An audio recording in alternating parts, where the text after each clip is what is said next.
Beberapa garis keturunan mereka bahkan dapat ditelusuri kembali ke awal dinasti Wimbledon ketika Timothy naik tahta. Mereka semua telah menjanjikan kesetiaan mereka kepada raja baru. Sekarang mereka tampaknya siap melakukan hal yang sama untuk Roland sesuai dengan tradisi. Sayangnya Roland tidak perlu satupun dari mereka. Ini adalah diskusi pengadilan Dutch. Ini adalah persidangan. Roland mengambil tempatnya di tahta melihat ke bawah pada mereka semua. Dia memberi isyarat bagi mereka untuk berdiri. Dia kemudian mengumumkan bahwa Timothy ditahan karena dugaan pembunuhan Pangeran Gerald karena pengkhianatan dan karena berkolusi dengan gereja. Kejahatannya akan diumumkan ke seluruh kota dan seluruh kerajaan. Lalu dia bertanya kepada para menteri apakah mereka punya sesuatu untuk dikatakan.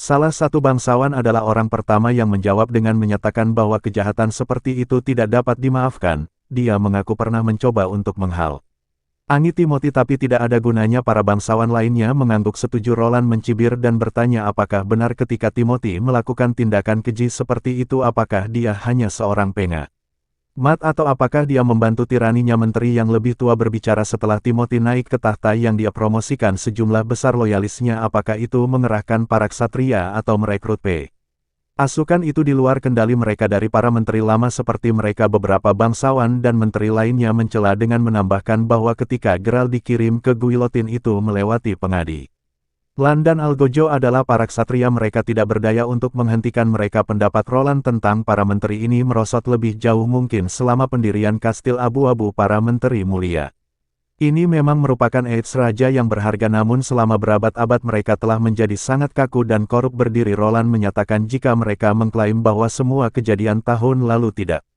ada hubungannya dengan mereka, maka mereka harus memainkan permainan bursa. Bangsawan yang berkumpul menatap bingung tidak mengerti maksud Roland. Roland menyapu pandangannya ke seluruh bangsawan yang berkumpul memperkenalkan permainan yang disebut tanya jawab, juga dikenal sebagai permainan uji coba. Aturannya sederhana, berbohong dan mereka keluar. Roland memberitahu semua orang bahwa setiap orang hanya punya satu kesempatan.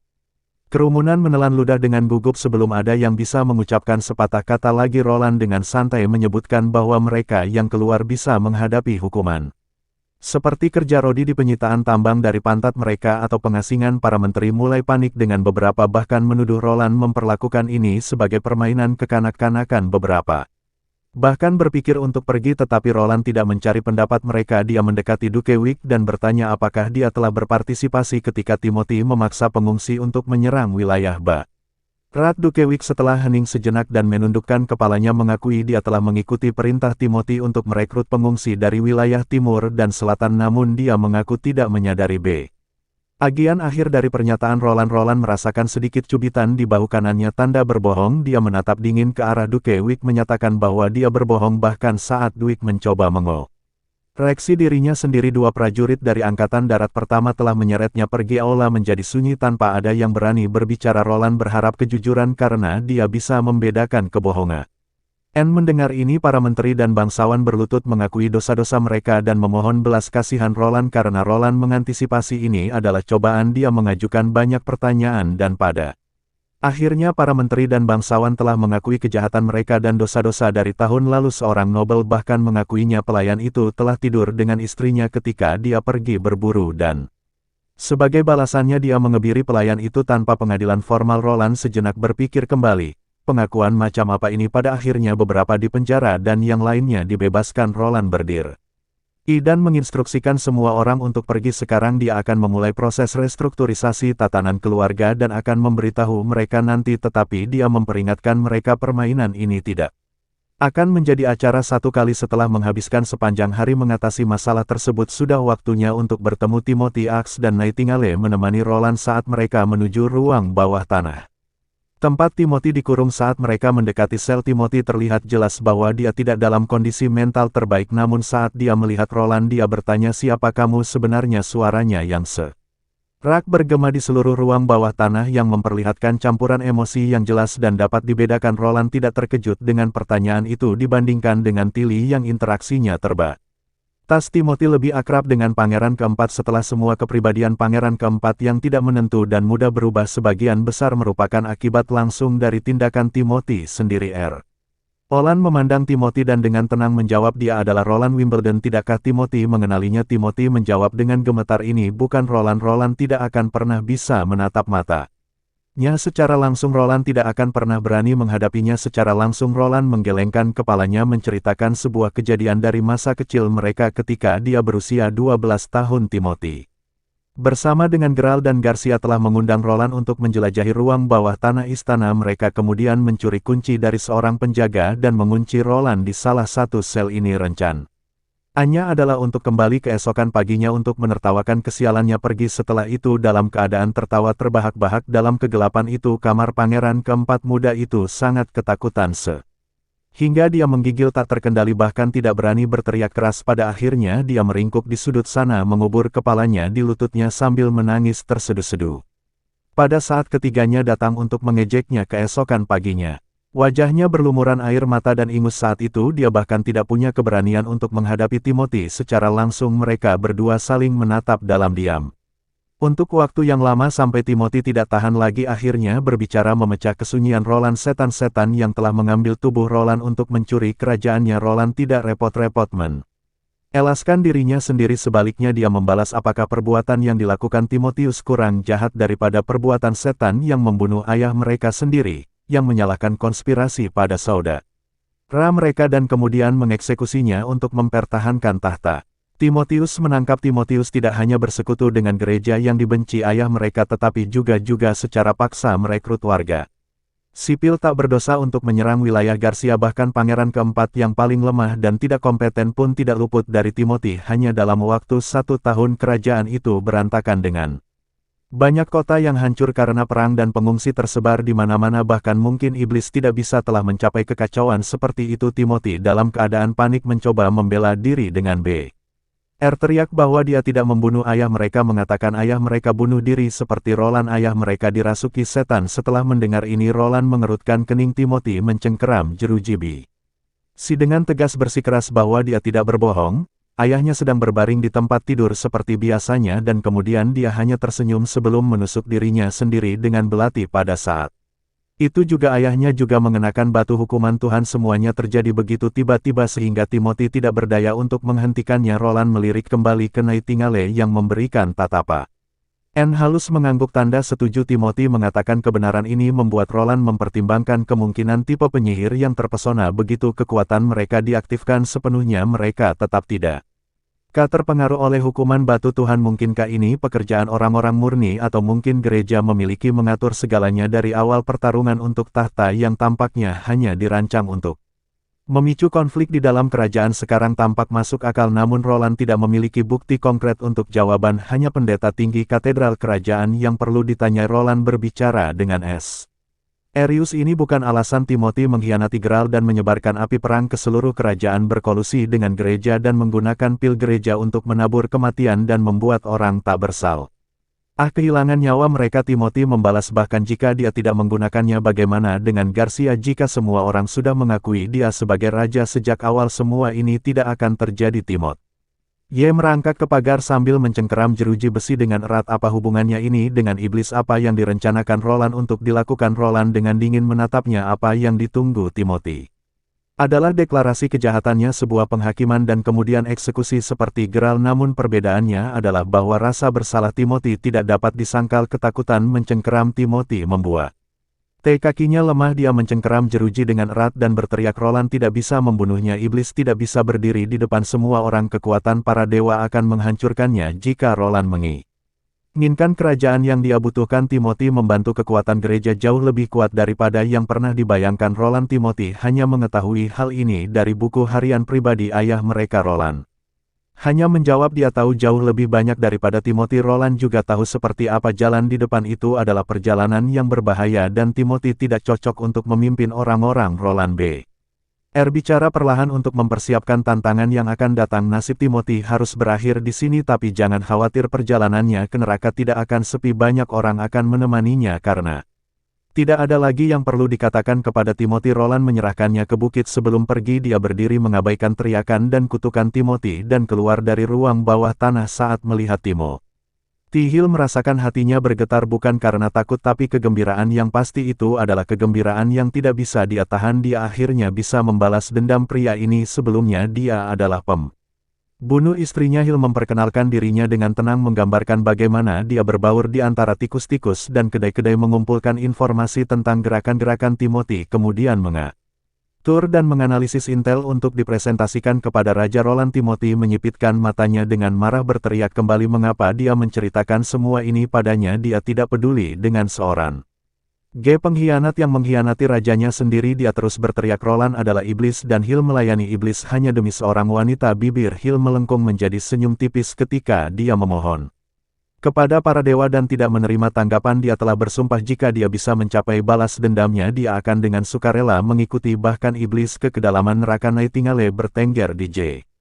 Angela melihat keluar ke kota di bawah jubah malam. Suara Wendy menyela pikirannya saat dia berjalan ke Nightingale menggosok bahunya. Wendy menguap. Dia tidak tahu di mana kedua gadis kecil itu mendapatkan energi mereka setelah semua yang terjadi hari ini. Mereka masih berteriak-teriak meminta cerita sebelum tidur. Nightingale terkekeh jika mereka tidak dihukum dengan 3 set latihan terakhir kali di bertaruh. Mereka akan keluar bertualang malam ini, tidak meminta cerita. Keduanya melihat ke belakang pada gadis-gadis. Maisie adalah tergeletak di Lightning. Nightingale tersenyum mengatakan mereka berdua benar-benar akur. Wendy mencatat dengan senyum lembut. Dia ingat Tilly menyebutkan bagaimana Maisie dulu berubah menjadi seekor merpati yang bertengger di balok untuk tidur, selalu waspada terhadap suara apapun, siap untuk melarikan diri dari bahaya. Dalam keadaannya yang berubah sekarang, dia akhirnya bisa tidur nyenyak seperti gadis biasa. Wendy menghentikan suaranya yang diwarnai dengan emosi menata Nightingale, mengatakan mereka telah membuat pilihan yang tepat. Nightingale tidak menanggapi, tetapi setiap penyihir dari kota perbatasan kemungkinan akan merasakan hal yang sama setelah diam.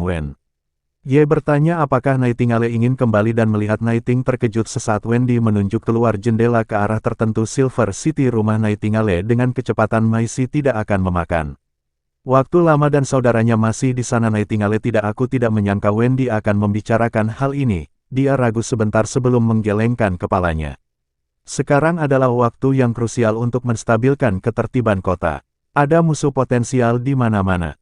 Nightingale tidak akan meninggalkan sisi yang mulia. Tetapi setelah kastil abu-abu ditenangkan, akan ada banyak peluang untuk mengunjungi kota perak. Tidak perlu terburu-buru mendengar ini. Wendy tampak tenang, merasakan bahwa Nightingale tidak lagi menyimpan dendam terhadap adik laki-lakinya sendiri. Nightingale tersenyum mengatakan bahwa jika bukan karena pengkhianatan adik laki-lakinya, dia tidak akan bertemu Wendy, juga tidak akan bertemu Roland. Mengingat apa yang Wendy katakan, sering mengatakan padanya, Nightingale sekarang ia berharap untuk menjalani kehidupan yang lebih memuaskan daripada sebelumnya. Ketika terkekeh dan Nightingale meraih tangannya meyakinkannya bahwa dia tidak akan menyelinap pergi, menyarankan sudah waktunya untuk tidur. Setelah beberapa saat begitu Nightingale memastikan Wendy telah tertidur, dia dengan lembut memanjat keluar dari tempat tidur, menghilang ke dalam kabut dan menuju kamar Roland dan hanya pada malam hari Roland menjadi miliknya sendiri. Keesokan harinya Roland bertemu dengan teman lamanya Margaret. Dengan senang hati dia menyebutkan bahwa pertemuan dengan para bangsawan dan menteri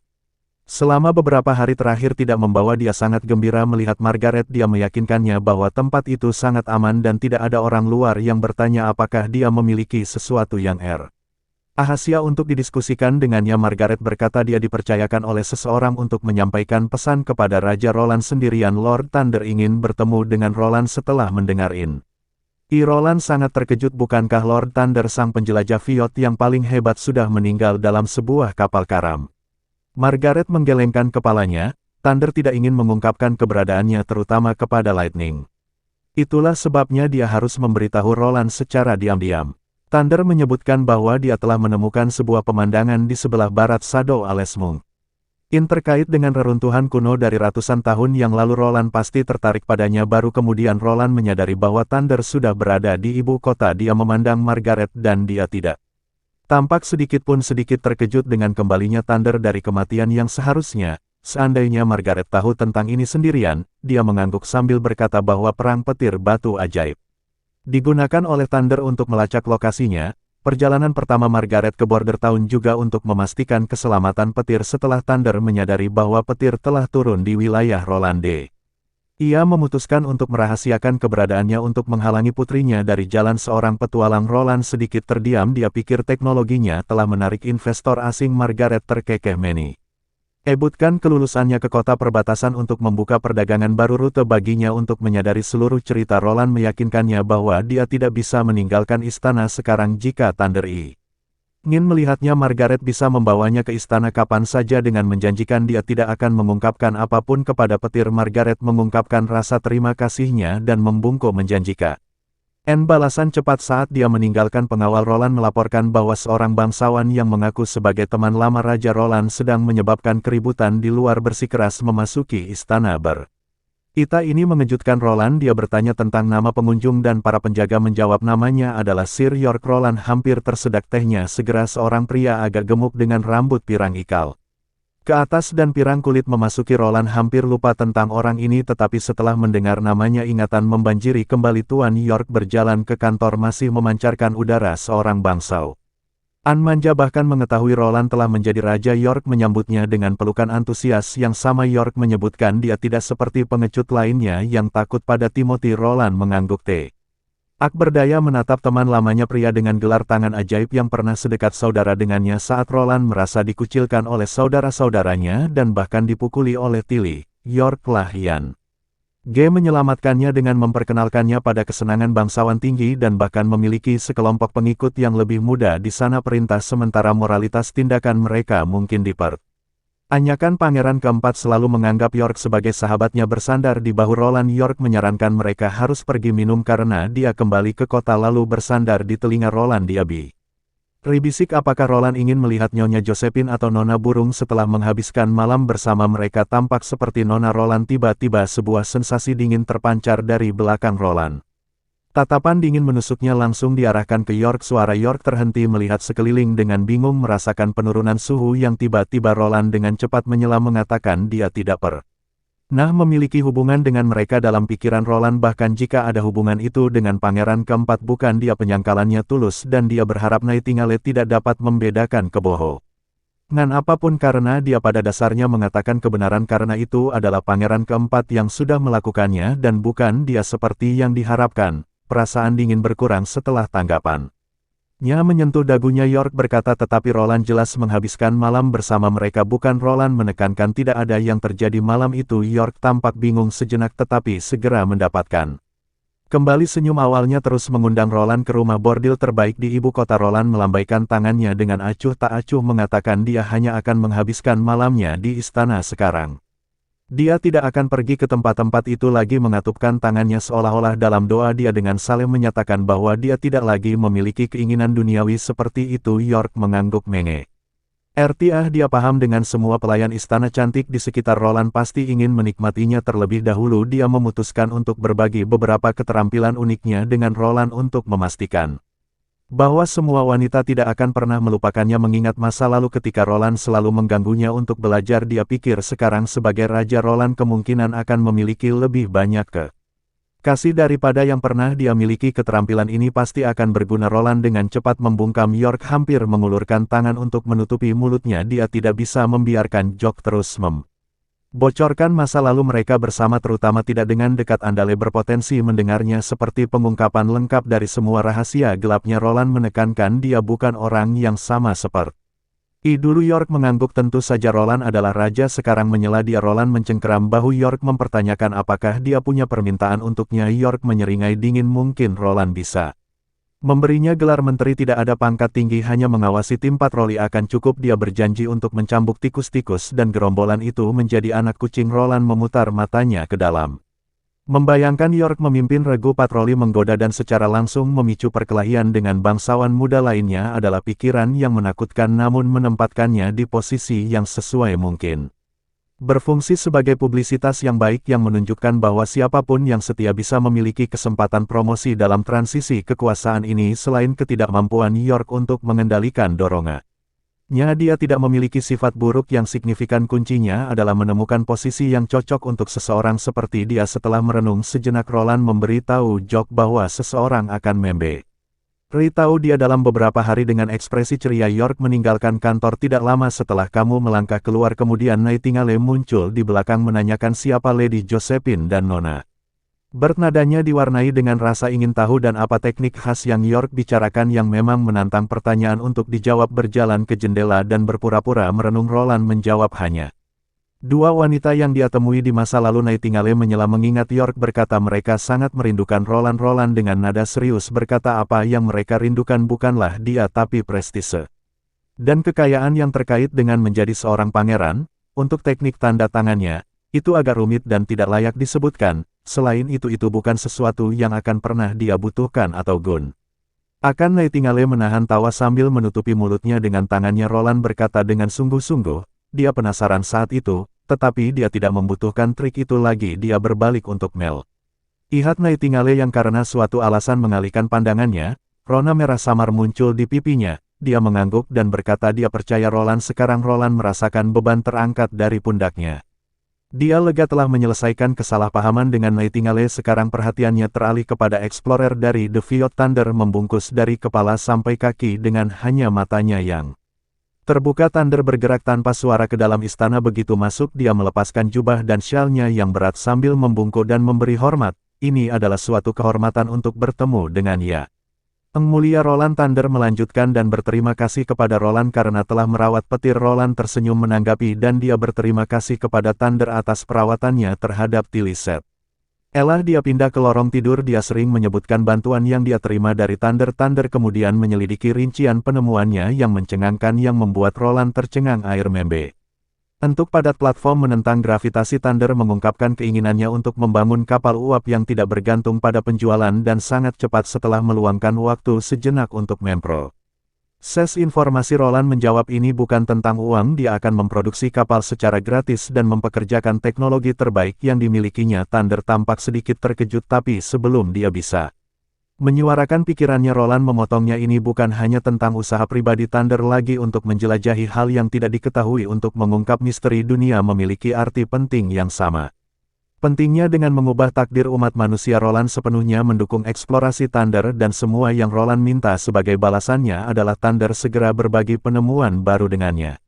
Mereka kemudian membahas logistik dan rencana. Setelah percakapan yang panjang, Thunder sekali lagi terbungkus dalam jubahnya dan pergi sambil merenungkan penemuan inovatif yang dibagikan Thunder. Roland merasa sensasi mendalam yang bertahan lama. Sepertinya jawaban atas misteri dunia mungkin jauh lebih mendalam daripada yang pernah dibayangkannya. Nightingale mengamati perenungan mendalam Roland mendek hati dengan khawatir. Apa yang mengganggu Roland? Dia bertanya. Roland menggelengkan kepalanya menghembuskan napas panjang. Hanya sesuatu yang meresahkan perasaan yang dia akui. Roland bertanya kepada Nightingale apakah dia pernah mendengar tentang elf, makhluk dengan telinga runcing yang perawakannya mirip dengan manusia tetapi lebih anggun, lincah dan dapat hidup lama, biasanya tinggal di dalam 4 hat. Nightingale menggelengkan kepalanya sebagai jawaban. Roland menyebutkan bahwa dia pernah menemukan makhluk fiksi dalam buku cerita. Ini pernah tersebar luas di seluruh benua. Makhluk ini secara bertahap didorong ke hutan dan tempat-tempat yang lebih terpencil karena kebangkitan dan dominasi manusia. Meskipun kecerdasan mereka, para elf kalah jumlah menghadapi pasukan ratusan kali lebih besar. Mereka telah menjebak Little Resistance di daerah terpencil. Mereka mulai tertinggal baik secara budaya dan teknis secara logis sampai pada titik di mana manusia akhirnya melampaui mereka. Makhluk-makhluk perkasa ini direduksi menjadi hewan peliharaan belaka. Nightingale perlahan menyadari persamaan antara Yeles dan situasi mereka saat ini sebagai manusia. Roland selalu mengabaikan perspektif ini. Kesadaran yang mengerikan muncul padanya dalam situasi saat ini adalah kemanusiaan yang merupakan minoritas yang kalah jumlah dan terpojok ke sebagian kecil benua oleh kekuatan iblis dunia luas di luar. Tetap tidak mereka ketahui wahyu ini semakin memperkuat tekad Roland untuk mendukung eksplorasi Thunder. Jika mereka tidak memperluas perspektif mereka dan secara aktif mempelajari posisi mereka di dunia, mereka mungkin mengalami nasib yang sama seperti para elf dalam cerita Dua Perang Ilahi telah menghabiskan hampir 1000 tahun. Roland berharap ini belum terlambat. Seorang gadis muda memperhatikan Sah bekerja. Adan dengan bersemangat berkomentar bahwa Sah telah selesai menggambar semua bahan untuk begitu banyak ban dalam sepeda hanya dalam satu pagi. Jill yang termasuk dalam kelompok lulusan pertama sekarang G telah menjadi asisten Sarah di pabrik sepeda. Kelompok sepeda pertama akan segera selesai dan sebagai pekerja pabrik mereka akan menerima gelombang pertama manfaat. Jill dengan senang hati menyebutkan bahwa dia akan segera memiliki sepedanya sendiri setelah menyelesaikan pekerjaannya. Sah meninggalkan pabrik pekerjaan pagi telah menghabiskan sepertiga dari kekuatan sihirnya merenungkan kembali ke Tahun yang lalu dia menyadari bahwa sejumlah pekerjaan seperti itu akan benar-benar membuatnya kelelahan, tapi dia senang sekarang menyadari bahwa latihan benar-benar meningkatkan kemampuannya. Dia mengendarai sepedanya menuju halaman belakang tambang lereng utara. Baik Lucia dan Anna mendengar langkah kakinya mendongak dan menyambutnya dengan senyum cemerlang. Mereka melambaikan tangan padanya dan Lily dan juga datang sambil membawa teh sore dan setumpuk kartu. Waktu selalu berlalu cepat saat bermain kartu sore berlalu dalam sekejap mata. Setelah makan malam, Scroll mengumumkan beberapa berita tak terduga bahwa pelajaran malam itu dibatalkan dan digantikan oleh tes kemampuan gemas. Satu-satunya non-penyihir di aula Ling mengangkat tangannya untuk bertanya bagaimana mereka harus melaju.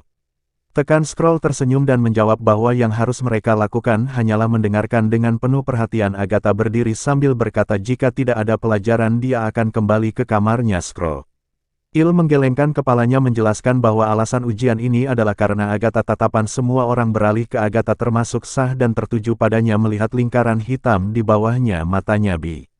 Gulir berkomentar bahwa Agatha mendorong dirinya terlalu keras, menghabiskan kekuatan sihirnya hingga batasnya setiap hari yang tidak dapat ditahan oleh tubuhnya. Agatha membalas bahwa ditakira para penyihir tingkat tinggi selalu melakukan ini. Orang-orang tidak menyadari kebrutalan perang ilahi kecuali satu pihak benar-benar dikalahkan. Itu tidak akan berhenti jika 400 tahun yang lalu Federasi Dap menemukan jalan yang mungkin mengarah pada kemenangan.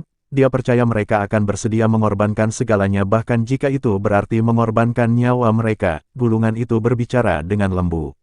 Tetapi Yang Mulia juga mengatakan bahwa mendorong diri sendiri tanpa henti dapat menyebabkan penurunan kekurangan keseimbangan antara kerja dan istirahat adalah pendekatan terbaik baik dalam belajar maupun bekerja. Scroll telah menyampaikan keadaan Agatha kepada Roland dan tes ini merupakan usaha untuk mengatasinya. Mereka bertujuan untuk menguji kemampuan revitalisasi Echo. Semua orang terkejut. Mengira Echo dapat menyembuhkan terluka seperti gulungan. Nanoa menggelengkan kepalanya mengatakan dia tidak tahu apa-apa tentang itu dan mengklarifikasi bahwa itu adalah ide Pangeran Echo. Tampak Ikit gugup karena semua orang secara naluriah menahan napas menunggu dia untuk memamerkan kemampuannya. Musik lembut mulai dimainkan bergema seperti mata air yang tenang di telinga semua orang untuk sesaat. Dia merasa seolah-olah semua yang ada di sekitarnya telah berubah, seolah-olah dia diselimuti oleh mata air yang hangat. Semua penyihir merasakan hal yang sama, tubuh mereka benar-benar rileks. Berjemur dalam sensasi air mata air yang sangat menenangkan. Ketika nyanyiannya berakhir butuh waktu lama bagi Sah untuk perlahan membuka matanya tanpa ada yang menjelaskan. Dia mengerti arti kata keban Kitan seperti yang dijelaskan gulungan itu. Sihir batinnya belum meningkat tapi kelelahan hari itu tampaknya telah hilang. Dia merasa segar kembali seolah-olah dia telah terbangun dari tidur panjang. Kota kerajaan sekali lagi bermandikan langit cerah dengan matahari bersinar cemerlang. Itu adalah hari yang sempurna untuk eksekusi publik setelah hampir seminggu mengumpulkan bukti pengkhianatan Gereja dalam berkolusi dengan Timothy untuk membunuh raja dan merebut tahta terlambat terungkap untuk semua untuk melihat tidak ada satu orang pun yang terlibat dalam pelepasan wabah itu yang selamat. Seluruh gereja di ibu kota dicabut. Nightingale berdiri di dekat jendela bertanya apakah Roland akan menonton eksekusi tanpa mengangkat kepalanya. Roland menjawab bahwa dia mempercayai Axe dan Tassa harus mengurus semuanya. Mereka punya masalah yang lebih penting untuk diselesaikan. Sebuah surat sudah dikirim ke kota Neverwinter. Dia percaya bahwa Baref akan segera datang untuk membantunya mengelola para bangsawan. Kyle juga akan ada di sini untuk menyampaikan hasil penelitiannya kepada sang alkemis asosiasi di ibu kota kerajaan. Saat York melangkah ke ruang kerja, dia berkata dengan belak-belakan, Yang Mulia benar-benar mengeksekusi para penipu yang bertanggung jawab atas wabah itu. York memuji Roland dengan mengatakan orang-orang di alun-alun semuanya menyanyikan pujian Roland dengan mengatakan bahwa Rolandlah yang menyelamatkan mereka 6 bulan yang lalu. Roland terkekeh. Ini semua adalah bagian dari narasi yang dipintal oleh tikus-tikus yang telah disiapkan oleh Tassa beresonansi dengan penyelamatan para pengungsi 6 bulan yang lalu yang tentunya membuat propaganda yang efektif. Sedangkan untuk pujian yang bulat mungkin hanya York yang menyanjung tanpa menunjukkannya. Roland menyerahkan surat perkamen yang dibuat dengan elegan kepadanya. Membuka surat itu mata York melebar. Setelah sekilas dia tidak percaya Roland bermaksud mengangkatnya sebagai duta besar Kastil Grey. Roland telah menyiapkan surat pengangkatan staf otoritas dan segel semuanya untuk York. York akan ditempatkan di ibu kota kerajaan Raja Fajar. Dia bertanya kepada York bagaimana perasaannya tentang hal itu. York Luki tangan ajaib ibu kota kerajaan York memiliki reputasi yang cukup meskipun tidak selalu positif seperti mantan pangeran keempat. Banyak wanita bangsawan memiliki berbagai koneksi dengan York jika dia diberi peran penting di balai kota. Semua bangsawan dan pedagang akan khawatir apakah istri mereka akan secara terbuka menyerahkan diri padanya. Para wanita yang sudah terlibat dengan York bahkan mungkin menggunakan kesempatan ini untuk memajukan status mereka. Ini adalah sesuatu yang Roland tidak khawatirkan, tidak ingin melihat mengirimnya ke luar negeri tampaknya menjadi solusi terbaik biarkah. Dia memikat wanita bangsawan kerajaan Fajar. Wanita bangsawan memiliki daya pikat yang unik dan sangat menakjubkan. Mungkin York bahkan bisa mengukir takdir baru untuk dirinya sendiri di sana. Yorkshire. Era mengerti apa yang terjadi. Dia berlutut dengan sungguh-sungguh menjawab. Dia lebih dari bersedia. Sebelum York pergi, Roland akan minta petugas protokol melatih York dengan benar. Melihat York pergi dengan semangat tinggi, Roland terkekeh dan menggelengkan kepalanya. Setelah menyelesaikan masalah ini, dia berbalik untuk bertanya Nightingale tentang keberadaan Wendy. Dia bermaksud memanggil Wendy Sylvie, Lightning dan Maisie untuk bertemu dengan para astrolog dan mereka akan pergi ke sana melalui udara. Asosiasi astrolog terletak di dataran tinggi di bagian utara kota. Luar balon udara panas secara bertahap turun ke atas menara Brian dan para penjaga mendekati Roland. Yunani Brian melaporkan bahwa daerah itu diamankan dan semua dari batu-batu hukuman Tuhan dari para peramal telah disita. Roland mengangguk setuju dan kemudian mengalihkan pandangannya ke deretan individu dalam jubah abu-abu berdiri di belakang. Di garis depan berdiri seorang pria tua kepala peramal ibu kota kerajaan, seorang sarjana bintang-bintang yang tersebar. Sang sarjana membungkuk dalam-dalam. Bintang-bintang yang tersebar bukanlah nama aslinya. Mengambil nama surgawi adalah tradisi yang didambakan setiap astrolog, tetapi hanya mereka yang menemukan konstelasi yang sama sekali baru yang mendapatkan kehormatan ini. Tetua ini telah mengidentifikasi 3 bintang gelap baru yang membentuk konstelasi bintang-bintang yang tersebar. Ia juga memperkenalkan 8 ahli astrologi utama di belakangnya, memberitahu Roland bahwa semua orang di sini adalah peramal top di asosiasi. Roland menggelengkan kepalanya menjelaskan bahwa dia tidak datang untuk mencari layanan ramalan mereka. Lelaki tua itu tampak bingung. Tujuan Roland adalah agar mereka mengeluarkan semua yang tercatat peta bintang. Segera tumpukan gulungan dan perkamen cepat terkumpul di meja panjang. Beberapa kertas kulit domba telah menguning dengan jelas menunjukkan usia mereka. Saat Roland memeriksa setiap peta, dia memiliki pertanyaan dalam benaknya, apakah ini benar-benar alam semesta paralel? Roland bertanya kepada cendekiawan bintang-bintang yang bertebaran di beberapa bintang yang paling terkenal. Peta-peta ternyata semua nama-nama itu tidak dikenalnya. Ada penyebutan matahari dan bulan yang tidak mengejutkannya. Matahari hanyalah bintang biasa. Bima Sakti sendiri menampung miliaran bintang seperti itu bintang-bintang dan ada miliaran galaksi seperti Bima Sakti jalan di alam semesta sehingga menemukan sistem satelit bintang yang stabil bukanlah hal yang aneh mengingat luasnya alam semesta. Apapun bisa terjadi, namun dia tidak yakin tentang kesamaan spesies. Evolusi kehidupan dipenuhi dengan kebetulan, bahkan dalam kondisi yang sama bentuk kehidupan yang berbeda tidak bisa muncul. Terlebih lagi baik binatang iblis maupun iblis tidak tampak seperti kehidupan yang secara alami ada di alam. Sayangnya konstelasi yang familiar seperti Big Dipper atau tanda-tanda zodiak yang terkenal tidak ada di sini. Wahyu ini membuat Roland agak putus asa. Dia gela nafas dan melihat sekeliling aula, mempertanyakan bagaimana banyak anggota asosiasi astrolog memiliki sarjana bintang yang tersebar. Menjawab ada 9 astrolog, 156 magang dan 67 buruh dan rajin. Setelah mendengarkan, Roland mengumumkan niatnya untuk menutup observatorium dan memerintahkan semua orang untuk berkemas dan menemaninya kembali ke kota Neverwinter. Pernyataan ini membuat semua orang terkejut. Berdiri, Roland tidak percaya pada ramalan, hanya pada pilihannya sendiri. Sebagai Raja Kastil Abu-Abu, dia memiliki wewenang untuk menutup tempat ini. Di wilayah barat mereka akan mempelajari pengetahuan sejati tentang bintang-bintang daripada melihatnya sebagai jejak yang samar. Bahasa Indonesia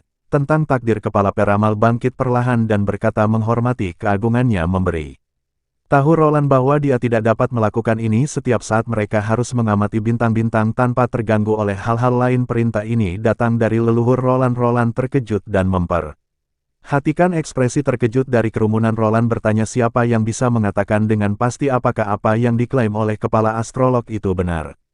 Kepala astrolog menundukkan kepalanya menegaskan bahwa masalah itu tidak dapat disangkal dan bahwa dia punya bukti, tetapi dia hanya bisa mengungkapkannya kepada Roland sendiri. Mendengar ini, para astrolog lainnya meninggalkan ruangan. Setelah Enung sejenak Roland mengangguk kepada para penyihir dan pengawal pribadinya memberi isyarat kepada mereka untuk pergi hanya meninggalkan Nightingale di kabut untuk mengikutinya. Kepala astrolog membimbing Roland ke sebuah ruangan kecil di sebelah aula utama. Dia mempersembahkan sebuah kotak besi yang dengan hormat dia letakkan di depan Roland. Ini adalah dekrit yang ditinggalkan oleh leluhur Roland. Karena melihat situasi ini saat itulah Roland menyadari apakah ini tentang penutupan observatorium. Kepala astrolog Sisi mengungkapkan bahwa ini bukan pertama kalinya peristiwa seperti itu terjadi. Meskipun astrologi bersama dengan alkimia dianggap sebagai studi tentang orang bijak, mereka tidak dianggap sama. Produk alkimia membawa pendapatan substansial ke kerajaan sedangkan para astrolog harus menghabiskan sejumlah besar emas untuk kristal berkualitas tinggi dan pengrajin setiap tahun menghasilkan sedikit atau tidak ada sebagai imbalan untuk mencegah pewaris masa depan dari pembubaran asosiasi astrolog. Untuk menghemat biaya, leluhur Roland menuliskan keinginannya yang mengamanatkan agar tidak ada yang menentangnya. Saat membuka kotak itu Roland menemukan tumpukan lembaran emas sepertinya Warga Wimbledon tidak segan-segan mengeluarkan biaya untuk melestarikan keputusan ini dengan memilih properti yang stabil. Emas sebagai bahan lembar pertama berisi kata-kata persis yang diucapkan oleh kepala astrolog. Tidak seorang pun boleh mengganggu observatorium dan tidak boleh mengganggu astrolog yang mengamati bintang-bintang karena disitulah terletak rahasia untuk menceritakan nasib dunia. Roland bertanya tentang makna di balik ini. Kata-kata yang dijawab oleh kepala ahli astrologi itu mengandung misi yang berlangsung selama berabad-abad. Pesan ini bukanlah sesuatu yang dapat mereka ungkapkan kepada keluarga kerajaan, tetapi hanya kepada pewaris raja dan hanya ketika pewaris tersebut mencapai usia 30 tahun atau lebih. Leluhur Roland percaya bahwa mengungkapkan pengetahuan ini sebelum waktunya dapat menjerumuskan mereka ke dalam kepanikan dan kebingungan yang mengarah pada kemunduran kerajaan. Sikap kepala peramal yang tua itu menjadi serius saat dia mengungkapkan bahwa mereka sedang mencari bintang pemusnahan. Berguling bingung dan bertanya apa yang dibicarakan kepala peramal itu, perlahan bintang merah tua atau mungkin lebih baik disebut bulan merah ketika turun dunia akan terjun ke dalam bencana yang tidak dapat diubah. Getaran mengalir melalui Roland. Kedatangan bulan merah, apakah itu teks kuno dari reruntuhan atau informasi dari Agatha Federasi dan sekarang organisasi sekuler khawatir tentang hal itu? Mungkinkah ada hubungan rumit antara asosiasi astrolog dan federasi? Dia menekan kepala astrolog untuk melanjutkan. Kata kepala astrolog dengan nada serius, semua yang dia tahu diturunkan secara lisan dari sebelumnya. Kepala astrolog legenda berbicara tentang benda langit merah yang mengambang di langit ketika muncul di malam hari mirip dengan bulan sabit. Dunia akan menghadapi pemusnahan. Tugas mereka adalah untuk menemukannya sebelum berubah menjadi bulan purnama. Dengan memahami lintasannya mereka dapat meramalkan kiamat dan itulah tujuan sebenarnya dari asosiasi astrologi. Roland merenungkan frasa berubah menjadi bulan purnama. Kepala astrolog menjelaskan benda-benda langit selalu bergerak. Ambil contoh matahari dan bulan, mereka muncul di hadapan mereka dalam siklus tetap. Kehadiran mereka yang bergantian tidak berarti mereka menghilang, mereka hanya bergerak ke posisi yang tidak terlihat. Jalur pergerakan ini disebut lintasan. Pada kenyataannya sebagian besar benda langit memiliki lintasan unik mereka sendiri sehingga bintang pemusnahan seharusnya tidak berbeda. Roland sungguh terkejut ketika teori-teori ini merupakan pengetahuan umum di zaman modern dan kembali ke bumi bagi para astrolog tanpa alat pengamatan canggih untuk mengetahui bahwa benda-benda langit bergerak dalam orbit tetap adalah hal yang sangat luar biasa. Namun setelah sekian lama mereka masih belum menemukan hal ini. Disebut bintang pemusnahan. Misi yang diwariskan dari berabad-abad lalu tidak menentukan waktu kedatangannya yang menunjukkan bintang itu mungkin masih mengintai di sudut langit. Mereka telah mempertahankan pencarian ini dari generasi ke generasi. Mengalihkan pandangannya ke kepala peramal yang sudah tua, Roland bertanya bagaimana caranya. Sudah lama dia mencari bintang itu. Suara lelaki tua itu menunjukkan jejak kelelahan. Dia menjadi murid asosiasi astrolog 40 tahun yang lalu. Selama bertahun-tahun ini dia tidak pernah berhenti melihat ke atas. Ketika Roland bertanya apakah dia pernah menyesali pilihannya, kepala astrolog menggelengkan kepalanya. Mungkin 10 tahun yang lalu dia mungkin merasa menyesal, tetapi sejak mengambil alih jabatan kepala astrolog dan menerima tanggung jawab besar ini dari para ulama sebelumnya, dia mengerti apa yang sebenarnya dia cari. Itu akan menjadi tindakan astrologi yang sejati dan nubuat yang tak tertandingi dan hakikat keberadaan asosiasi astrolog. Sangat disayangkan waktunya untuk terus mencari semakin menipis. Roland kemudian bertanya apakah itu benar-benar meramalkan bencana apokaliptik. Bukankah leluhurnya meninggalkan tindak Atau strategi apapun untuk melawan atau menghindarinya. Cendekiawan itu membungkuk dalam-dalam. Itu masalah yang harus diselesaikan oleh Yang Mulia. Untuk merenungkan asosiasi peramal adalah mata roh. Menunjukkan apa yang langit ungkapkan, bagaimana memimpin warga dan memastikan kelangsungan hidup mereka dalam menghadapi bencana seperti itu adalah tanggung jawab dari Raja Roland. Tidak bisa main. Rasa hormat yang mendalam. Hari demi hari mereka menatap ke atas hanya untuk memvalidasi ramalan ini. Tetap teguh dalam tugas mereka bahkan dalam menghadapi bulan merah yang tidak menyenangkan. Yang lambangkan akhir pengabdian seperti itu bukanlah sesuatu yang dimiliki setiap orang. Roland mengangguk. Dia tidak akan menutup tempat ini. Dia mengambil mantelnya dan mulai berjalan menuju pintu keluar. Saat dia hendak meninggalkan ruangan, dia berbalik untuk melihat kepala astrolog yang sedang membungkuk untuk mengucapkan selamat tinggal. Roland berkata ketika dia memiliki beberapa waktu kemudian dia akan menyediakan kepala astrolog dengan alat yang lebih baik untuk mengamati bersama dengan pengetahuan astrologi yang nyata. Kepala astrolog tampak bingung dengan janji ini tanpa penjelasan lebih lanjut. Roland melanjutkan terlebih lagi, bahkan jika bulan merah mendekat itu tidak akan menandakan akhir. Mereka pasti akan selamat dari kelompok yang naik keranjang balon udara panas menuju istana kerajaan. Saat mereka naik petir bertengger di tepi keranjang bertanya apa yang terjadi menatap ke bawah pada para astrolog. Roland menceritakan kejadian dari aula. Dia awalnya bermaksud untuk memindahkan merek semua ke wilayah barat, tapi setelah mempertimbangkan dekade-dekade mereka tugas waspada, dia memutuskan untuk membiarkan mereka menyelesaikan penjagaan terakhir mereka di observatorium. Wendy tersenyum. Roland benar-benar penguasa yang baik hati. Maisie mengepakkan sayapnya mengulangi kalimat yang sama. Saat ini Roland berspekulasi bahwa bintang pemusnahan yang mereka tunggu mungkin terkait dengan apa yang disebutkan Agatha tentang kemunculan bulan merah yang menandakan kiamat.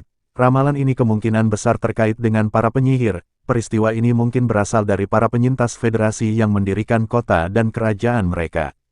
Di sini, mereka mewariskan pengetahuan dari generasi ke generasi dan mempercayakan tugas ini kepada para astrolog awal sebagai petir, dan Maisie berinteraksi dan main-main. Roland tetap diam. Nightingale merasakan ini, bertanya apakah ada sesuatu yang membebani pikirannya. Roland mengakui bahwa dia baru-baru ini meninjau sejarah keluarga di perpustakaan dan tidak ada penyebutan tentang astrolog leluhur paling utama terdaftar sebagai pria Wimbledon dengan raja pertama yang sedang Wimbledon, baik pembangunan observatorium maupun pengawas yang berpangkat lebih tinggi. Tidak disebutkan. Seseorang telah menghapus bagian ini dari sejarah. Siapa yang bisa melakukan ini? Jika seseorang ingin menyembunyikan sesuatu, mengapa meninggalkannya di balik begitu banyak informasi? Sebagai seorang pewaris, seseorang tidak mungkin tidak menyadari tujuan sebenarnya dari observatorium. Apa yang sebenarnya terjadi dengan keluarga Wimbledon selama berabad-abad yang lalu di sebuah rumah besar. Duke Kelvin berdiri dengan tidak percaya melihat utusan di hadapannya. Dengan secangkir meja terlempar ke tanah, cangkir pecah dengan suara keras. Utusan dengan wajah muram menyampaikan. Dia melihat semuanya dengan matanya sendiri. Pangeran Roland yang pemberontak mengambil alih ibu kota kerajaan hanya dalam sehari dan Raja Timothy telah ditangkap. Bagaimana itu bisa terjadi? Mungkin, gumam Kelvin, itu adalah ibu kota kerajaan yang mereka bicarakan tentang. Tembok marmer biru yang besarnya 50 kaki, ribuan penjaga dan ksatria dengan bertonton ketapel terbaik dan bubuk salju. Tidak ada pasukan yang jumlahnya puluhan ribu pun dapat menembusnya dalam sehari. Utusan itu suaranya bergetar saat dia mengingat senjata ampuh yang dipegang Roland, bahkan para ksatria setelah memakan pil gereja tidak dapat menghentikan kemajuan mereka. Pikiran Kelvin menjadi kosong, dikonsumsi oleh pikiran tunggal. Semuanya sudah berakhir. Lebih dari seminggu yang lalu dia telah menerima perintah dari tim Oti yang memintanya untuk mengirim pasukan untuk membantu ibu kota kerajaan. Sebagai baru saja diangkat menjadi adipati wilayah utara, dia tentu harus menjawab bahwa dia telah menarik pasukan sebanyak 2.500 orang dari wilayahnya, dari berbagai bangsawan dan keluarga yang telah berangkat beberapa waktu lalu. Dia tahu betul bahwa mengirim pasukan ini akan dianggap sebagai tindakan pemberontakan di mata Roland. Bahkan jika mereka belum mencapai ibu kota kerajaan terganggu oleh keributan. Seorang wanita muda memasuki ruangan. Dia memiliki pedang latihan tergantung di sisinya. Bertanya kepada ayahnya apa yang terjadi. Dia menatap tajam ke arah putrinya dan melompat ke arah putrinya, berharap dia mungkin menawarkan jalan keluar setelah mendengar bahwa pangeran keempat telah mengambil ibu kota kerajaan Alam. Satu hari mata putrinya berkedip dengan sedikit kejutan, namun dia dengan cepat mendapatkan kembali ketenangannya dan terkekeh bertanya apakah Kelvin sekarang melihat mengapa dia menolak lamaran itu untuk menikahi Timothy. Mata Kelvin membelalak kaget. apakah putrinya sudah mengantisipasi semua ini saat itu? Edith melepaskan pita yang diikatnya, membiarkan rambut panjangnya terurai di bahunya, dia menggelengkan kepalanya. Dia tidak meramalkan jatuhnya ibu kota kerajaan dalam sehari, dia hanya percaya bahwa Timothy bukanlah pasangan yang tepat untuknya. Kelvin tidak bisa menahan diri meratap. Dalam hati Timothy bagaimanapun juga adalah penguasa Grey Castle, bahkan jika pemerintahannya singkat dia adalah raja sejati dari sebuah kerajaan. Jika seseorang dengan kedudukan seperti itu tidak kokoh, maka siapa di bumi yang layak di matanya? Edith membungkuk untuk mengambil pecahan porselen yang pecah. Dia kemudian berkomentar bahwa mereka harus segera menarik kembali pasukan yang telah mereka kir.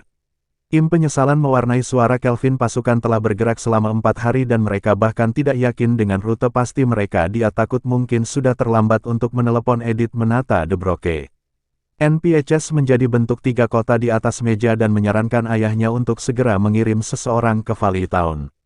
Jika mereka pergi sekarang, mereka harus tiba saat senja dan kemudian naik perahu ke ibu kota kerajaan saat fajar.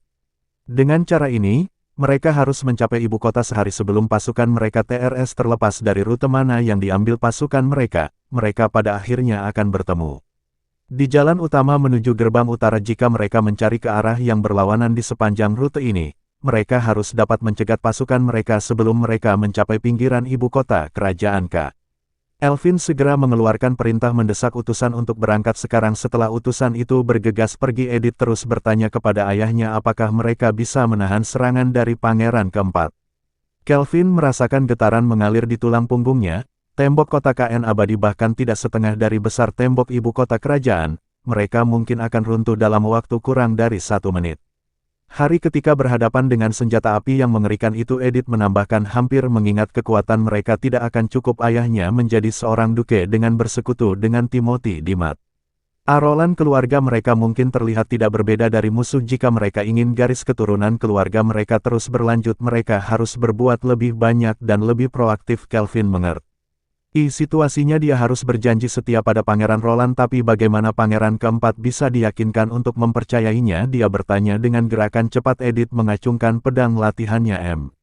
Hancurkan 2 dari 3 pecahan di atas meja menjadi debu. Dia menyatakan dengan tulus. Di malam hari Kelvin memanggil para bangsawan utara ke kastil. Berita bahwa Timothy gagal bertahan bahkan selama sehari sangat mengejutkan dan untuk sesaat tidak ada yang berani berbicara di aula besar. Setelah keheningan yang lama, seseorang akhirnya menyarankan mengapa mereka tidak mengirim utusan untuk mengetahui niat Pangeran keempat ini segera disetujui oleh bangsawan lain. Jika Roland tidak ikut campur dengan wilayah utara, maka biarkan dia menjadi Raja C. Lister mencibir jika mereka menunjukkan jejak kelemahan sejak awal. Tali bisa dikencangkan di leher mereka kapan saja. Di mata Roland mereka sudah menjadi pedagang. Seorang bangsawan tua mengepalkan tinjunya sambil berkata, Roland membunuh saudaranya, dia harus membayar harganya. Bangsawan lain setuju mengatakan bahwa wilayah utara itu berbahaya dan bahwa sementara tentara Roland mungkin tak terkalahkan di dataran dan sungai, mereka mungkin tidak selalu menang di sini. Aula itu secara bertahap menjadi berisik dengan komentar serupa karena sikap keluarga Liser dan Ham mulai bergeser ke pihak mereka. Kelvin tetap diam tetapi menjadi semakin cemas perhatian. Kemudian beralih padanya mempertanyakan apakah Kelvin telah menjanjikan kesetiaannya kepada Pangeran keempat. Tepat saat Kelvin akan untuk berbicara, Count Liser berdiri dan menyela, tidak ada lagi ya. Perlu didiskusikan sebelum pergi. Dia menambahkan dengan seringai, jika Kelvin ingin Pangeran keempat mengampuni nyawanya, Kelvin dapat menawarkan Edith dengan tangan terikat dan mengirimnya ke istana kerajaan. Kedua putra Kelvin marah atas penghinaan terhadap saudara perempuannya. Mereka meraih senjata mereka tetapi Kelvin memberi isyarat agar mereka duduk dengan keberanian yang tak tahu malu. Liser berdiri di pintu mengomentari kesukaan Pangeran keempat terhadap wanita cantik. Roland pasti akan mengampuni nyawa Kelvin melihat Edith telanjang di tempat tidurnya. Tawa kerumunan tiba-tiba terhenti saat mereka melihat pedang menonjol dari di belakang Count Liser. Ujungnya yang berdarah memantulkan pukulan redup. Edith tersenyum melihat ke arah Count dan bertanya apakah dia mengacu padanya. Tubuh Count Lister tak berdaya meluncur ke satu sisi. Mata Count Hose membelalak ngeri saat dia memanggil penjaga, tapi semua penjaga di pintu telah diturunkan. Edith memegang pedangnya berbicara kepada Count Hose. Mungkin Count Hose telah lupa siapa yang sebenarnya memegang wilayah utara. Pengikut keluarga Lis dan Ho menghunus pedang mereka sementara para bangsawan kecil lumpuh karena ketakutan. Calvi N tidak lagi tertarik pada perselisihan verbal, berteriak kepada semua orang untuk menjatuhkan senjata. Mereka yang menyerah akan diampuni, mereka yang melawan tidak akan diberi ampun. Kedua keluarga Meng abaikan kata-kata Kelvin dan berselisih dengan pihak lain. Edith dan matanya tertuju pada Aiden. Dia adalah ksatria terkuat di keluarga. Dia pertama melemparkan sebotol anggur padanya lalu melompat ke meja kayu panjang menyerangnya dari atas dengan pedangnya. Di saat kritis Aiden menunjukkan refleks ksatria yang terlatih dengan baik menangkis setiap gerakan Edith. Wajah Edith tidak menunjukkan rasa takut, tatapannya tertuju padanya. Aiden menyadari tekadnya dan menyadari bahwa di depannya ada seorang wanita yang sama terampilnya dengan seorang ksatria profesional yang percaya diri dengan kekuatan superiornya. Dia mengayunkan pedangnya dengan kuat ke arah Edith. Pedangnya terlepas dari genggamannya dan dia kehilangan keseimbangan, terjatuh dari meja. Kelvin berteriak memanggil pengawalnya untuk membantu Edith, tetapi kejadian itu berlangsung terlalu cepat bagi siapapun untuk campur tangan. Saat Edith jatuh ke lantai, dia melakukan gerakan cepat memotong kaki meja tanpa menyadari hal ini. Dan dalam upayanya untuk memberikan pukulan terakhir melompat ke atas sekarang meja yang tidak stabil, dia terkejut karena meja itu runtuh karena berat Aiden. Aiden jatuh ke lantai, kepalanya terbentur keras. Edith melompat ke punggung Aiden, mencabut belati dari ikat pinggangnya dan menghabisinya. Kelvin menatap putrinya dengan campuran rasa kagum dan lega. Dia berdiri dari tempat duduknya dan mengamati ruangan itu. Para bangsawan yang lebih kecil semua menundukkan kepala, mereka tidak berani untuk bertemu pandang dengannya. Dia menyatakan dengan keras Liser dan keluarganya telah dieksekusi karena konspirasi mereka terhadap Raja Wimbledon. Sisanya dari mereka punya pilihan: mengikuti jejak kedua mayat ini atau berjanji setia kepada raja baru itu. Menjawab dengan suara bulat, semua kapal dan pengawal yang tersisa menjatuhkan senjata mereka dan para bangsawan berlutut dalam penyerahan diri. Kelvin menggunakan sapu tangan untuk menyeka darah dari wajah putrinya. Dia bertanya apakah sudah berakhir dan apakah Raja Roland akan menerima mereka. Edith menggoda mengingat referensi ayah sebelumnya terhadap Roland sebagai pemberontak. Pangeran Kelvin meliriknya mengingatkannya bahwa dia mengatakan hal yang sama sehari sebelumnya, menyadari bahwa perlawanan adalah feodal dan bahwa penyerahan adalah pilihan terbaik mereka. Mereka mempertimbangkan langkah selanjutnya. Edith beralasan bahwa sementara mereka bisa membuat semua tawaran kesetiaan dan penyerahan, keputusan akhir ada di tangan Raja Roland. Bisa memilih untuk menempatkan orang terpercaya di wilayah utara atau bahkan mencabut beberapa hak istimewa bangsawan Kelvin. Tetapi seperti yang ditunjukkan tidak ada yang menjamin keselamatan mereka. Tetapi setidaknya sekarang mereka punya kesempatan untuk membuktikan kemampuan mereka dan kesetiaan. Kelvin merenungkan ini sejenak. Jelas berjuang dengan kenyataan situasi tersebut sementara kebenaran menyakitkan. Dia tahu putrinya benar. Edith merasakan keputusasaan ayahnya mencoba untuk meringankan suasana hati. Dia mengingatkannya bahwa mereka perlu mengkonsolidasikan kekuatan mereka dan merebut kembali estet dan tanah kedua orang yang sudah meninggal. Hanya dengan menunjukkan kemampuan dan akal budi mereka barulah mereka akan mendapat kesempatan diterima oleh Raja Roland. Kelvin menatap putrinya seakan menyadari apa yang ingin dia lakukan selanjutnya. Edith berbicara dengan sungguh. Sungguh dia akan secara pribadi mengawal kedua kepala ini ke ibu kota kerajaan dan mempersembahkannya kepada Raja Roland sebagai bukti kesetiaan mereka. Dia ingin menjadi utusan ayahnya, Ayah Barevmi.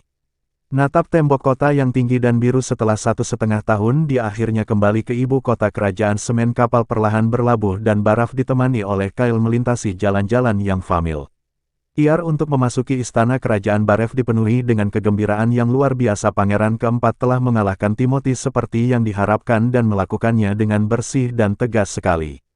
Lagi itu membuktikan bahwa tidak ada yang bisa menahan tentara yang perkasa Tuan wilayah barat. Dan sekarang Roland akhirnya menjadi sang raja. Sesampainya di ruang belajar, Baraf dengan hati penuh emosi berlutut dengan satu kaki dan berseru dengan keras, "Yang mulia!" Tetapi ketika dia mengetahui bahwa Roland belum secara resmi dinobatkan dan mengumumkan seluruh kerajaan, Barev menjadi cemas. Setelah konsultasi dengan para menteri, Roland menemukan bahwa upacara penobatan lengkap akan memakan waktu beberapa bulan. Untuk mempersiapkan undangan harus dikirim ke gereja dan 3 kerajaan lainnya dan setelah utusan mereka tiba, upacara dapat dimulai, bahkan tidak termasuk gereja kerajaan musim dingin abadi dan kerajaan Wolfart sekarang baru saja mendapatkan berhubungan dengan kerajaan Dawn Akanmi.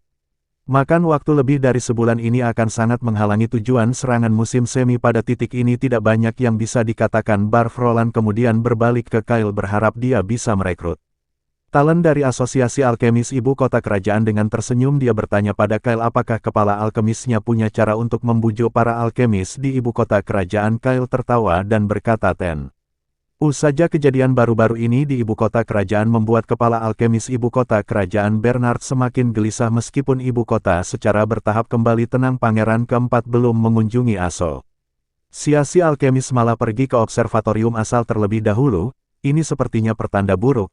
Tiba-tiba seorang murid bergegas ke kepala suku sambil berteriak, "Yang mulia ada di sini." Tiba-tiba tatapan semua orang beralih ke murid itu.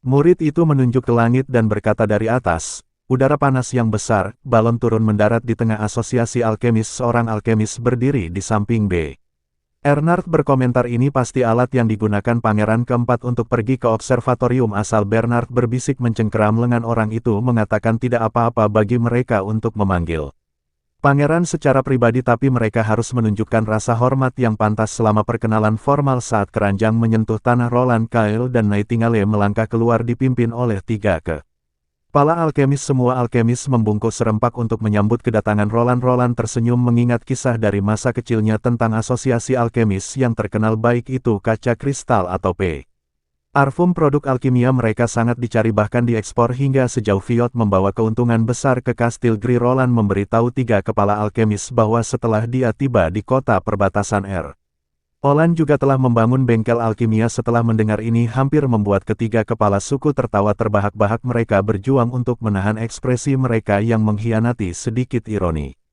Mendirikan bengkel alkimia seperti menumpuk emas dengan berat yang setara. Seseorang berkomentar dengan sinis. Roland dengan santai menjawab adalah bahwa meskipun begitu Roland tidak menginvestasikan banyak emas. Semua orang tahu betapa tandusnya kota perbatasan pada awalnya. Roland hanya bisa mendirikan beberapa gudang kayu sebagai ruang penyulingan. Sekarang mereka telah berkembang dan sekarang hasilkan banyak produk termasuk kaca dan parfum. Tambahnya dengan acuh tak acuh Roland penasaran di mana Asosiasi Alkemis menghabiskan semua emas yang dikonsumsinya setiap tahun.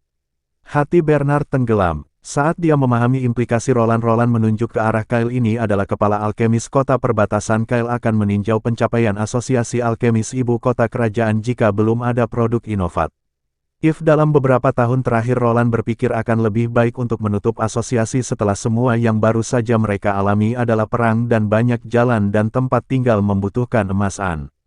Perbaikan pernyataan ini menyebabkan keributan di antara para alkemis. Bernard menahan 2 lainnya kepala alkemis yang geram itu. Segera berkata Roland memiliki pengetahuan terbatas tentang alkimia.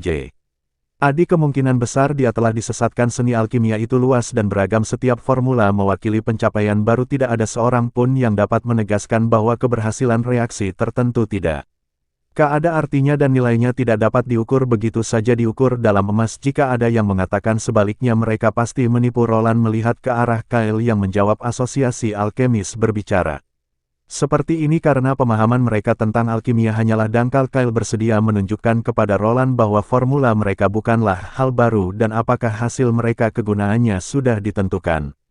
Setelah mendengar kata-kata Kyle, para alkemis melotot padanya dengan tajam. Bernard menggertakkan giginya meskipun dia marah. Persepsinya tentang Kyle tidak lain adalah orang gila di dalam hatinya. Bernard sudah punya rencana. Jika dia bisa menyajikan formula yang tidak bisa Kyle tidak menguraikannya akan membuktikan Kyle menipu raja. Dengan percaya diri Kyle melangkah maju menantang 3 kepala alkemis untuk meletakkan bahan-bahan mereka dan dia akan memprediksi hasil alkimia mereka dengan cepat. Memasuki laboratorium di mana berbagai bahan dan selembar kertas kosong tergeletak di atas meja. Kyle melirik sebentar sambil tampak sedikit terkejut. Dia tidak menyangka Asosiasi Alkemis untuk menemukan metode asam batu ganda. Kyle dengan benar menyatakan senyawa yang dihasilkan akan menjadi beberapa padatan dan asam yang dapat merusak logam. Sambil menjawab dia menulis serangkaian rumus kimia di atas kertas. Salah satu wajah kepala alkemis menjadi pucat mengakui Kyle adalah benar. Para alkemis yang mengamati mulai berbisik-bisik di antara mereka sendiri terkejut bahwa Kyle dengan cepat menjawab rumus yang disajikan oleh kepala alkemis pertama. Bernard menepisnya dengan mengatakan itu adalah tebakan.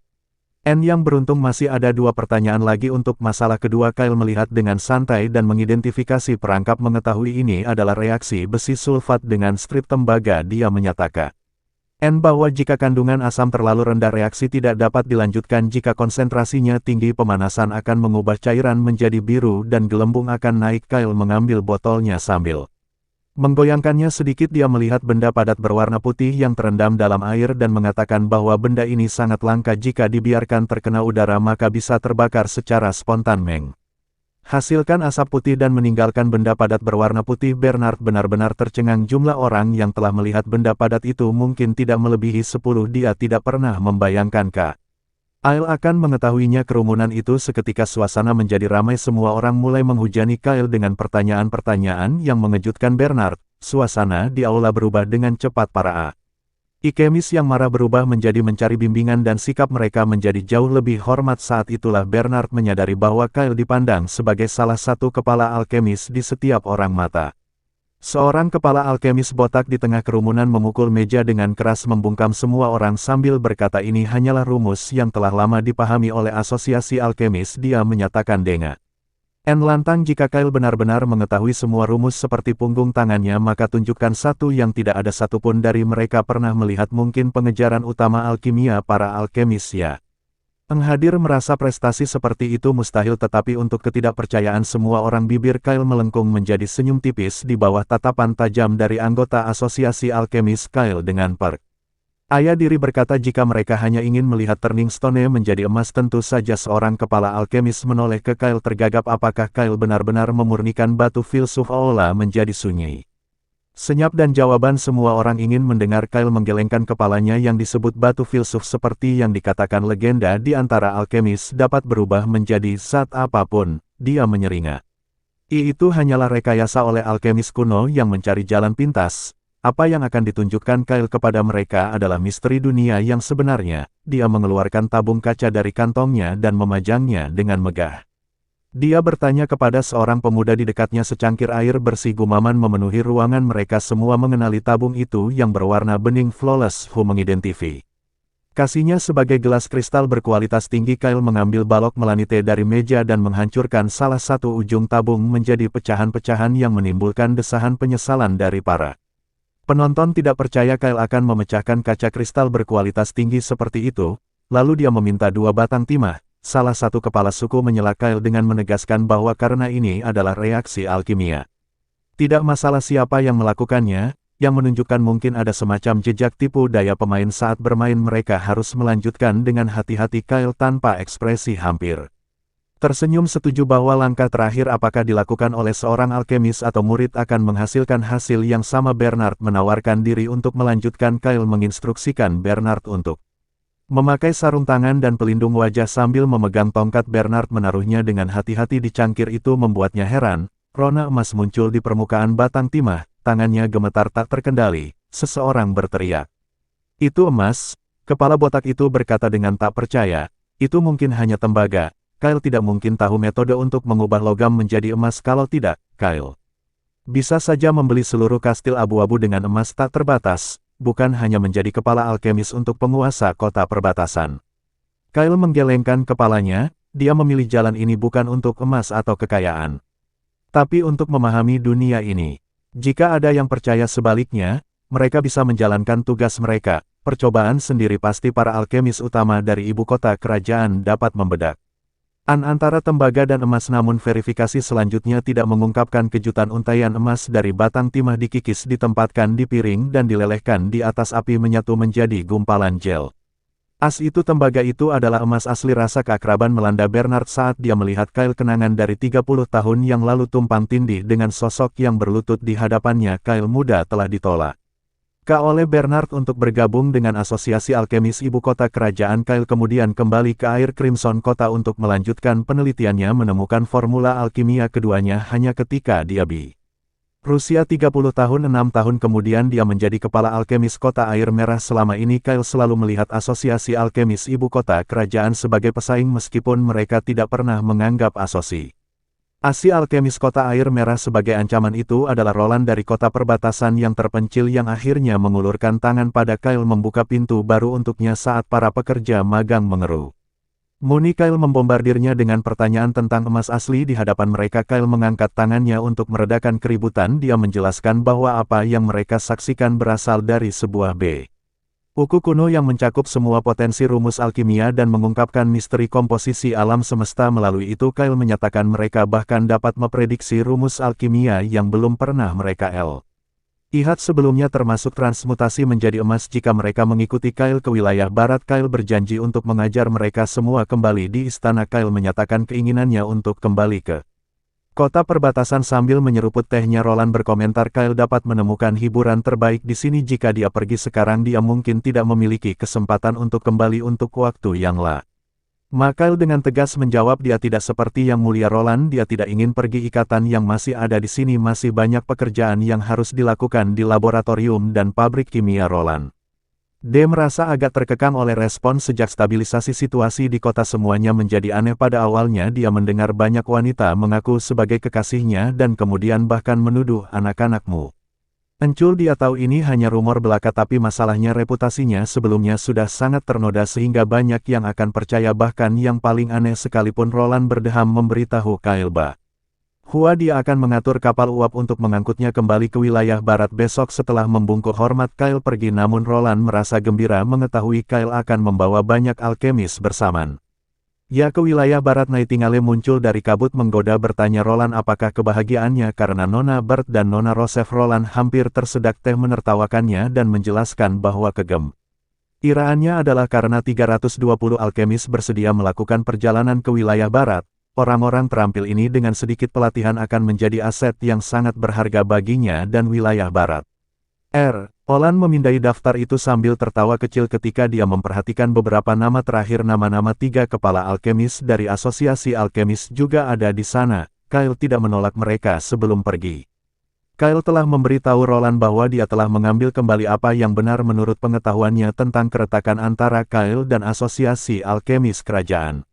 Roland awalnya mengira Kyle akan mencari pembalasan yang keras, namun yang mengejutkannya Kyle memilih untuk tidak mengabadikan permusuhan. Setelah mendapatkan pengakuan yang pantas diterimanya, Kyle dengan ramah menerima Bernard dan 2 kepala alkemis lainnya ke kota Neverwinter. Ini memenuhi hati Roland dengan kehangatan. Meskipun masa-masa yang menantang, masih ada individu yang teguh berjalan di jalan yang benar selama mereka berada di wilayahnya. Kerajaan pasti akan makmur. Roland berkata sudah waktunya untuk kembali. Nightingale bertanya apakah ada sesuatu yang terjadi di musim dingin yang tidak pernah terjadi. Roland menggeleng.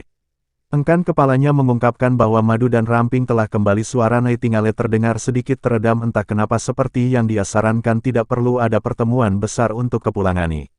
Hanya 2 orang mereka bisa mendapatkan petir di Maisi. Bawa mereka ke sini, mereka akan jauh lebih cepat daripada balon udara dan akan mencapai ibu kota kerajaan dalam sehari. Roland membalas dengan penuh semangat, namun surat itu menyebutkan bahwa Tilly telah mengirim beberapa penyihir baru. Hamparan laut yang luas telah kembali seperti biasanya. Azure Hu Kapten Jack memperhatikan kapalnya sebagai pelaut di peta.